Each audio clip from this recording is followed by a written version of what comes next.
Hi, I am Ruth Rousseau Clothier, and I've had three death experiences, and I would love to share them with you. I started my first death experience at 16 months old. When I look back at it now, so much has come to me about that. There is a energy that we are born with, and each and every person has this. It's that connection that we still have before we're born. And so at 16 months old, when I had my first death experience, I had radiation on my spine, and they applied it completely right to the spine. My mother was able to hold me during this process, and they applied it, and I passed over. And everyone knew it in the hospital. And they did revive me, but before they revived me, I went over to exactly what I had known before I came in. So when I say that we are connected when we are born, and you can see that in little children's eyes when they are born, they sparkle. They are in wonderment. They look and they watch. And so when I came back with the realization that there was no separation, and it never, ever, ever, ever left. I do believe that there's a possibility that it can, but because of us reconnecting in our lives now, the same as it is for everyone, it is this wonderful space and time that connects with the whole essence of who we are. And so anyway, I came back, they revived me, and I came back into my body. And when I did, it was painful. It was scary. I've never forgotten both experiences. And thank goodness my mother was holding me. I don't know what would have happened. But as the years went on, I found that I could reconnect to that. And that's what I'm saying to all of you. That space that we come in with can always be reconnected to. My perception of death woke up very, very early when I was a little baby, that there was a complete another reality, higher reality. And it always was there. I was in and out of the hospital so many times with so many problems. And I guess what I would say to you is that I always went back to what I knew. And I have two little stories of when I was a child. I had black mold poisoning and went in to the doctors and passed out in the sidewalk. And they put me into emergency, and there was a 55 flood at that time. And I was all alone. My parents went back home before the hurricane hit to get my brother and bring him back to my grandparents. And we were an hour away from the hospital.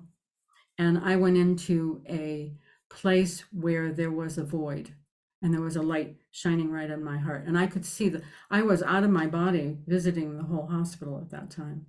So I guess what I'm saying to you is that there were so many points where this world was so fearful for me. I mean, extremely fearful, that I would surrender. I learned surrender from that moment on. And people have asked me, oh, were you more soul then? Well, we are soul. So when we go over, we meet the whole expansiveness of self. But I guess what I'm saying to you is that we are that innocence when we're born, and it never left. That's what I'd have to say. It would leave, but I could get it back. Let's put it that way. So I am going to move on to my second death experience, and just remember that innocence that we have when we come in. It's the most powerful thing, and we can reconnect to it every day of our life. So my second death experience was when I was 7 months pregnant with my son. I went into a cardiologist's office for an electrocardiogram, just a routine thing. I had had history because of the radiation. It brought scar tissue into my life around my heart. So I had somewhat of a problem. I didn't ride a bicycle until I was 13 years old, and I was in and out of the hospital 6 times when I was a child with problems. But when I had my second death experience, I went into the cardiologist's office, laid on the table, and after a little while, I felt this sensation of passing out. I started getting blurry eyed. I started losing my hearing. And I said to the cardiologist, I said, there's something wrong. I said, I am passing out. He said, Ruth, you're laying down. And I said, I know I'm laying down, but I'm passing out. So he sat me up and he said, get your composure. We'll lay you back down and we'll start it again. I said, all right. So I laid down, and sure enough, the whole thing started happening again. And I'm speaking to him, but in the meantime, he sees electrocardiogram had totally shut off, and I had passed over. And I'm talking to him. He's running around pushing buzzers, getting the ambulance, giving me epinephrine. He's doing everything he possibly can to save my life. And I'm over here, kind of, I guess, out of my body. And I'm talking to him and he's not talking back. My husband's in the waiting room. I could hear the sirens going. We were right across from the hospital. I just thought, my goodness. And so, but he didn't talk back. I was on my own, there was nobody talking to me. So a little while later, I guess I went into complete unconsciousness because I do not remember going back into the hospital. All I remember is what had happened to me in that process of getting to the hospital. And that was that when I went over, I met my son. I met my spirit of my son. It was so beautiful. It was so fantastic. It was this embrace that we both had. And I lifted out of my body and I went completely over. But there was part of me and that stayed also with my body. It was like these two experiences that were happening at the same time. And I went over and I was greeted by these beautiful energies of light. And I know that one of them was Jesus and one of them was the mother aspect. There was so many of them.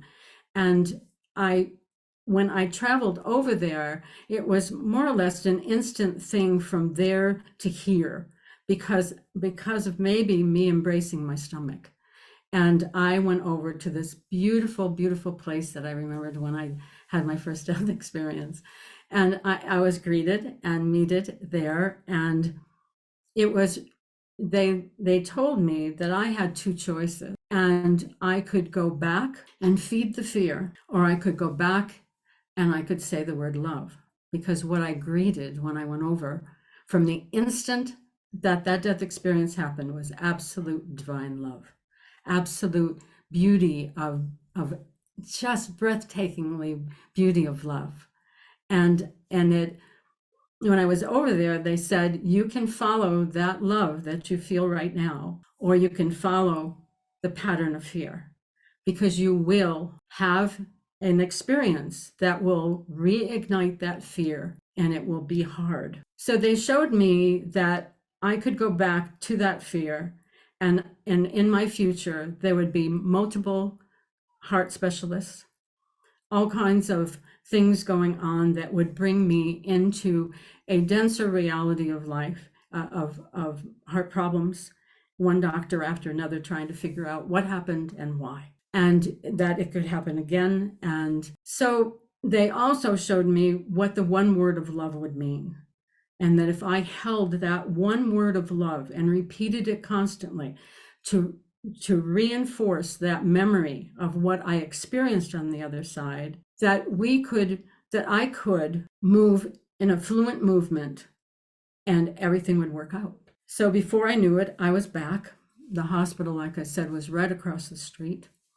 And I did not come to until my gynecologist came into the room. And he said, Ruth, he said, hold my hands. He said, grab a hold of my hands. And I said, okay. He said, I'm going to roll you over on your side. He got every pillow in intensive care and put it behind me. He said, I do not want you to roll onto your back. No matter if President Lincoln comes back from the dead and walks in this room and tells you to lay on your back, don't lay on your back. He said, I know what's wrong. The baby cut off the main artery. And he said, you didn't have enough fluid back there. But he said, you have 5 cardiologists in this hospital that are convinced that you are going to die today. And he said, I have to go sit with them and explain my theory. They're going to explain theirs, and I cannot guarantee that I can get you out of here. Well, a little while later, I was wheeled up to intensive care, and they had monitors all over me, IVs, and the gynecologist had wanted them to keep me on my sides, do not let her roll over. And I'm sitting there, and I could hear the people out, wondering what was going to happen. And the nurse was talking about, they had a stretcher in front of my bed going to take the baby at any moment. That was it. I was dying. The priest came in. My parents came in to see me. I tried to reinforce my parents that I felt fine, that everything was going to be okay. But let me explain what had happened from when I was over there. That's more important. I was told, like I said, to recite the word love, and I started reciting it from the time that my eyes opened, and just knew that I was supposed to do this. When I came back, it was still clear to me, and the nurses had to come in every 15 minutes and roll me over on my other side, keep me rolled every 15 minutes all night long, and they would take the fetal heartbeat. And you could hear them all talking. Everything's ready. The operating room's ready. The priest, when he came in, I asked him to please leave because I wasn't planning on dying. And I laid there and I said love constantly. And the fear was raging. I mean, just exactly what I was told was going to happen happened. It was a raging fear. And I could still see them. Do you understand what I'm saying? When I came back, if I would say the word love, I would reconnect back to that space. And I guess I'm saying that to you because, again, like the little child that had passed over, that connection here is really, really still here with each one of us. So they rolled me over every 15 minutes all night long, like I said. And one moment I would get into fear, and the next minute I would say the word love as often as possible, and it would fade. And the nurses came in the morning and they said, we don't know how you made it through the night, between the buzzers going off and the man at your bed screaming all night long. And you're our hero because you made it through the night. Well, I thought, I'm going to get out of the hospital now. Well, I didn't. I went in for every x-ray, every single thing that they could do to prove that Ruth was going to die. And I continued to say the word love. And I guess what I'm going to say to you is that it's so powerful who we are. And I'm going to move on to my third experience that I had, which was not a death experience. I had 4 children, and my first 2 were older, and then I had 2 girls. I had 2 boys and 2 girls. And what I did forget, and I will say that, is my son was born 7 months later, and he was so gorgeous, healthy, wonderful, nothing wrong with him. So everything worked out. So the next experience I'm going to talk to you about is an experience that happened to me that wasn't necessarily death. The girls were little, both my daughters, and I had an experience that when I went upstairs to put them to bed, my husband had left for meditation. My son was in Aikido at that time. And all I can say to you is that the whole sky opened and a voice said to me, you're going to bring the expansion of the human heart into the world. And I thought, what is going on here? Who do you think you're talking? I mean, I was wide awake and this happened. And it was like the whole sky opened up and this voice came through and it said, you are going to bring the human heart into the world so people can understand. And I said, who do you think you're talking to? I had no training. I had no nothing. So I guess I'm saying this to you because we all have experiences in our life. And when they happen, we pass them off. And it's so phenomenal. And the next experience that I had was an experience that my son asked me to go down to a potluck supper, and we put the girls in the back seat, and he said to me, I want you to listen to this music, because he said, I'd like to sing Om Namah Shivaya. And I said, all right. I said, well, what's Om Namah Shivaya? Because I had no idea. And so he said, it's the God presence within, Mom. He said, you'll love it. Well, you have to understand that about a month before this happened, I had surrendered. I had asked for help. I dragged a leg. I was just into a wheelchair. There wasn't much hope for walking much longer. And I just said, show me a way, show me a place to go that someone can answer a question, and I would be out of this excruciating pain. And when my son asked me to go down the road, I said, sure. I had no idea. And we started singing Om Namah Shivaya. We started singing and we did harmonics with it. It was absolutely beautiful. We laughed and we had so much fun for 45 minutes riding down the mountain. I went to go and get out of the car, and to my surprise, I had no pain. I was a woman that had to step out of things or get out of a chair and stabilize myself so I could walk. And I didn't have to stabilize myself. I didn't, it was so phenomenal. And I thought, what is this? And so we got the girls out of the car and I was walking with my baby without any pain whatsoever. And I had no pain and I could walk for 2.5 days. 2.5 days went by and this wonderful experience was there. And then I got into a stressful situation and my energy went down and the pain returned. And it sent me on a journey of sound. And I guess I'm saying this to you because we get answers every single day of our life. Every single day. Are we quiet enough to see the answer? I didn't know music. I didn't know how to sing. I knew nothing about this. So this again was a sign. And I said, okay, I'll listen. So we'll go over to my third death experience. I had a third death experience when I was in my 40s. I had a UTI and I had been allergic to antibiotics before. And so I took the antibiotic and I had cardiac arrest. And at this point, I knew I had died. The other two, I didn't understand death, but this one, I knew I passed over. And as I passed over, I thought when I had the severe headache and I knew I was in trouble, I thought, I'm just going to sit here and I'm going to center and I'm going to do all the things that I know and everything's going to be perfectly fine. So I started oming and I started centering. And all of a sudden, I was out of my body. And this time, there was a complete view. This time, there was a energy that was, I heard sound. And it was like these harmonics coming out of the universe. And the whole universe opened up. It was absolutely phenomenal. It was this big, beautiful stars and planets and everything. And I could hear the sounds. And the sounds would like engulf the universe and then come down and engulf the earth and then go back up and do the same thing. And I thought, oh my goodness. And so I followed the energy. I just moved and I followed it. And as I followed the energy, what I found was this expansion of consciousness, this expansion of reality. It was so absolutely beautiful. It was absolutely wonderful. It was like everything opened up. And then all of a sudden, there was this light that I saw. And it was absolutely gorgeous. And I thought, okay, I've seen this before. And I traveled over to it. And there were beings from all over there. And they were explaining to me that there will be a time on this earth that all mankind can do as we were. And of course, one of them was Jesus. And there was all different beings, which I really didn't understand a lot of religions at that time.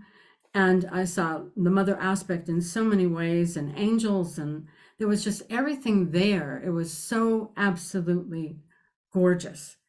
And they were saying to me, they said, there will be a time on the earth when the human heart will open, that there will be an opening of a memory that you have all held, that there is this expansive energy within the human life. And you will start seeing it at this certain time. Well, while that was going on, the same exact thing, there was like this curtain opened, and this while this is going on and they're saying all this wonderful things about what the world is going to do, I saw exactly chaos, fear, anger, sickness, floods. I saw so many things at that time. It was, and I said, why am I seeing this? It actually, I thought, here we are again with good and, fear and non-fear. And I said, what are we doing here? And they said, watch. And so I went on a travel with them, and I could see the world and how it was all playing out. And to tell you the truth, this happened back in 1994. And I thought over the years, with trials and tribulations of the earth, that this was exactly the way it was going to unfold. We did it gradually. But I was shown the opposite side. I was shown, I call it heaven. I don't know what other people would call it, but this earth that was of purity. It was of sparkles of light. It had flowers and colors that we have never seen, that we don't see down here. It was like translucent things happening with solid reality. It was absolutely gorgeous, and everyone there was in peace. It was beautiful. And it came to me that when we go over, we go back to exactly this place of purity, this place of balance and beauty. And I would have to say that it was breathtaking. It was absolutely breathtaking to be brought through everything around there. It was just so clear and so beautiful. Nature was one of my gifts when I went over to see. It was the beauty of nature, the beauty of animals, birds. It was the beauty of life in general. I'm not saying that there was not buildings also that were there, but the nature was what I was shown. And I traveled through the whole thing of how it was. And then I went on a journey to travel and watch the earth go through what it went through. And I said, why are you showing me this? Why are you showing me this? And they said, because there will be a time and you will know. And I said, okay.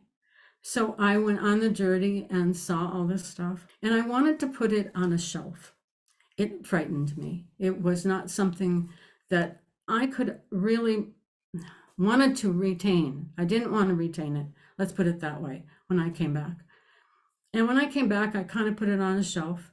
I told two people, they thought that I was a little bit whatever. And then, of course, I came out and I said, well, Jesus told me that we can do like he did. And of course, that didn't go over very well either. So anyway, I kind of quieted it down for a while. And I said, and I guess what came out of that was that we have the ability to heal in our bodies. We have the ability to regenerate. We have the ability to heal. And so after that, I taught for a long time, and I have been teaching for a long time, and nothing happened. Nothing happened. It didn't come about. And I thought, okay, it's that gradual thing, right?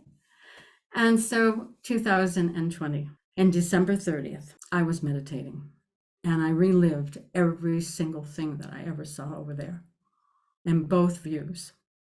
The tears streamed down my face, and I said, what is this? And they said, it's now. You are living in the time frame of what you saw in both worlds that will come about now.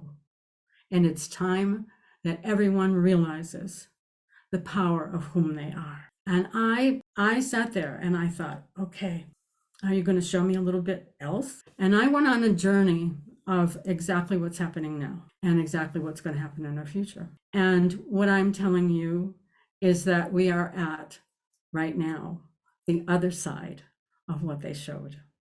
And both are here simultaneously, polarity world, simultaneously happening.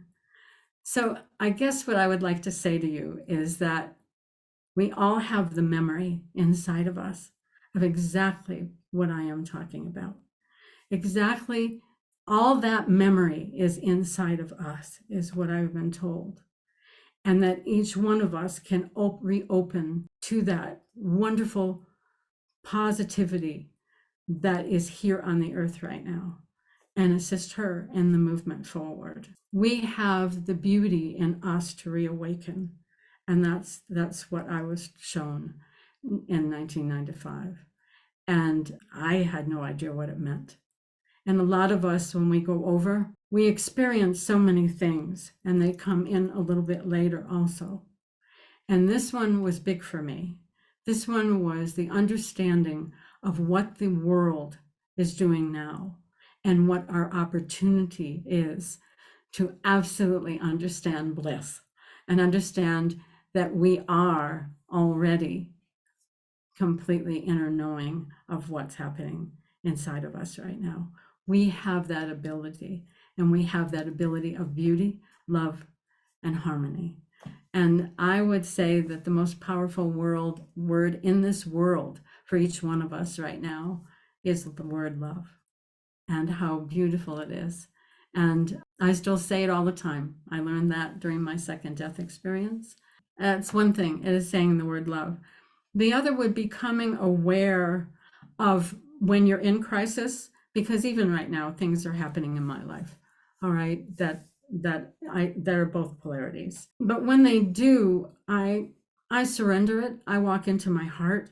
I have learned how to sit and to breathe and to do either a sound or a breath work, and watching my breath work and actually being in the body. I have found that over the years, and I get into trials and tribulations, I lift out. We all have a tendency, and the human body is so powerful.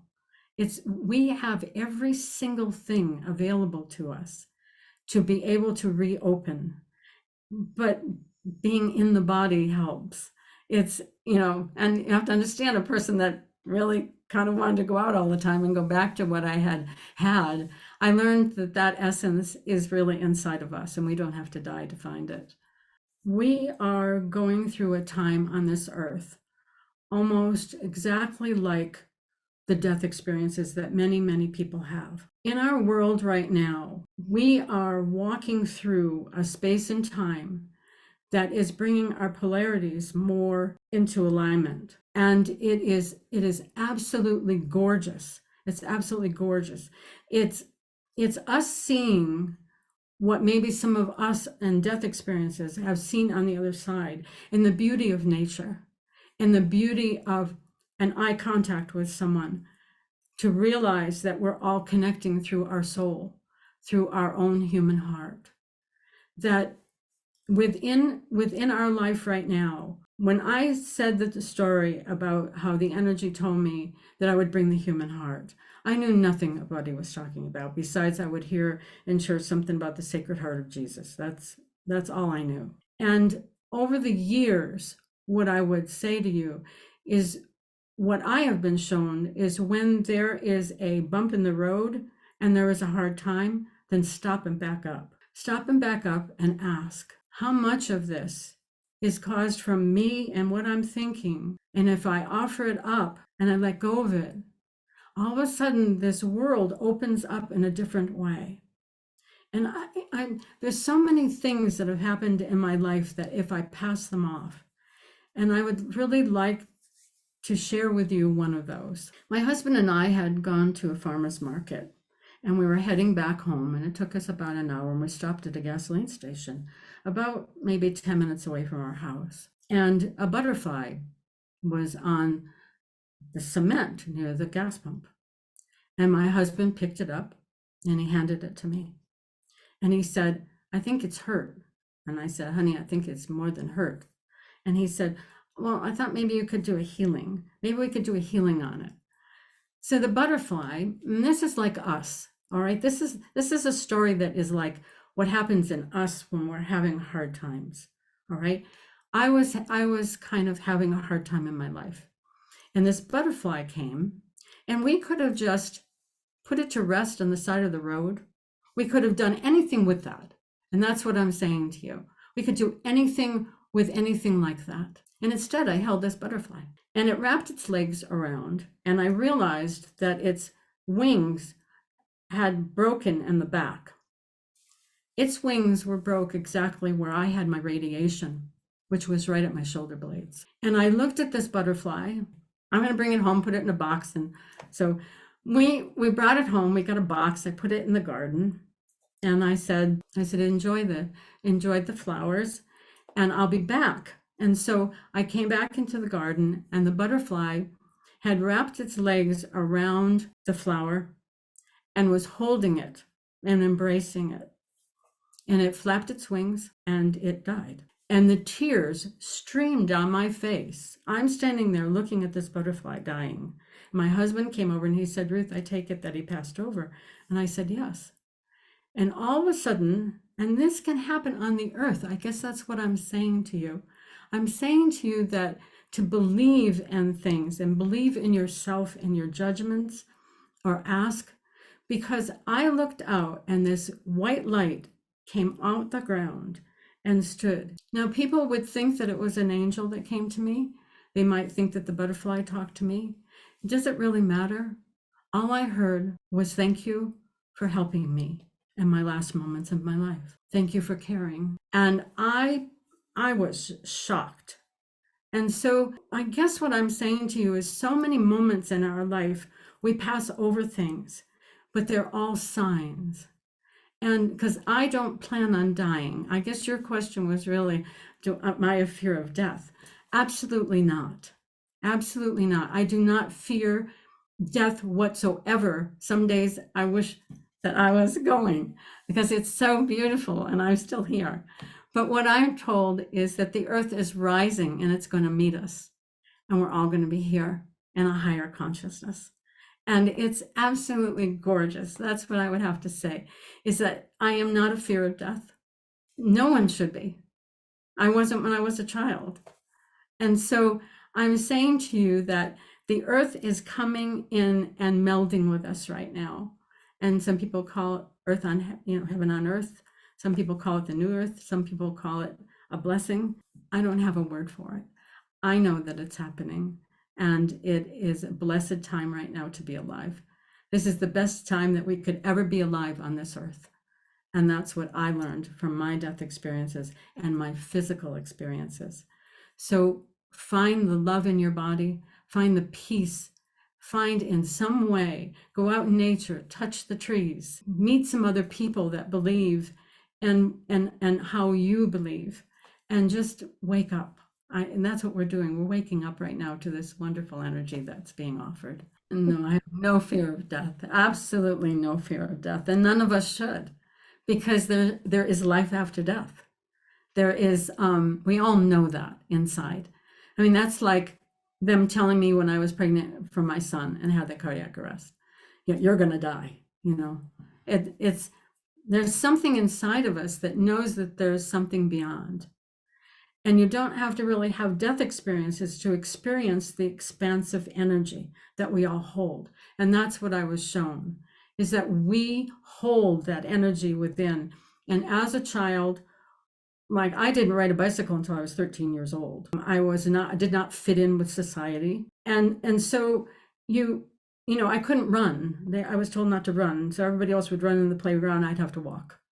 So I guess what I'm saying to you is that I learned the hard way. I feel as though that I learned the hard way to really honor the human body, and that it has much more potential than we could ever imagine.